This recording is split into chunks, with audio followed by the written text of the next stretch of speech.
আচ্ছা, সুদের আবার সংস্কার কি আমাকে বলেন। যদি রাষ্ট্র সংস্কার করে তাহলে সেই সংস্কারের মধ্যে সুদ ভিত্তিক যে অর্থনীতি আপনারা বলেন, সেই অর্থনীতির সংস্কারটা আসলে কি হবে?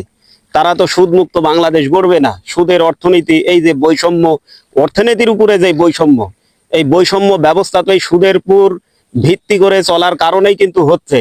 কিন্তু তারা আসলে সুদের সংস্কার কি করবে?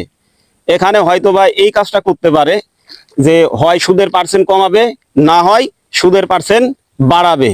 আবার কি করতে পারে, যে মালিকটা হয়তোবা ফ্যাসিস্টের আমলে ছিল, চাকরি করত, তাকে হয়তোবা পরিবর্তন করে আরেকজনকে ওই চেয়ারে আবার বসাবে।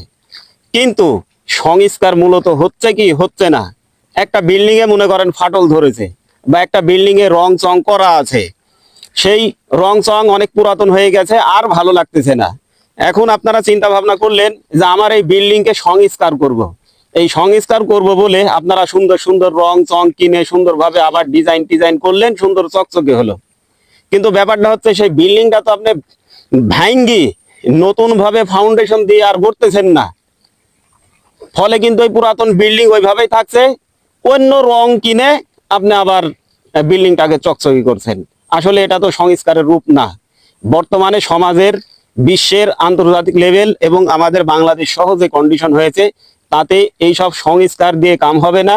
বিশ্ব পরিস্থিতি এমন জায়গাতে এসে দাঁড়িয়েছে যে গোটা ব্যবস্থাকে, ওই বিল্ডিং ভাঙ্গার মতো করে গোটা ব্যবস্থাকে ভেঙ্গে চুরমার করে দিয়ে আল্লাহর দেওয়া তাওহিদ ভিত্তিক রাষ্ট্র ব্যবস্থা, নিখুঁত নির্ভুল সংবিধান, এই বিধানটাকে প্রতিষ্ঠা করে সুন্দরভাবে ফাউন্ডেশন দাঁড় করাইতে হবে, যাতে মানুষ ওই বিল্ডিং এর মধ্যে নিরাপদে থাকতে পারে, নিরাপদে বসবাস করতে পারে।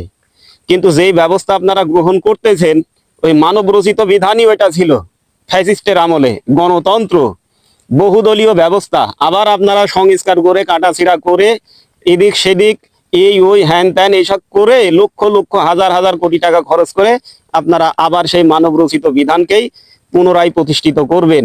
ফলাফল হবে না, লাভ হবে না। ভবিষ্যতে আবার ফ্যাসিস্টের জন্ম নিবে, আবার সেই মারামারি কাটাকাটি, আবার এই রকমই মানুষ খুনের শিকার হবে, নির্যাতনের শিকার হবে। ফলে অন্যায় অশান্তি আরো বৃদ্ধি পাবে। তো সবাইকে আল্লাহ হাফেজ, সালামু আলাইকুম ওয়া রাহমাতুল্লাহ।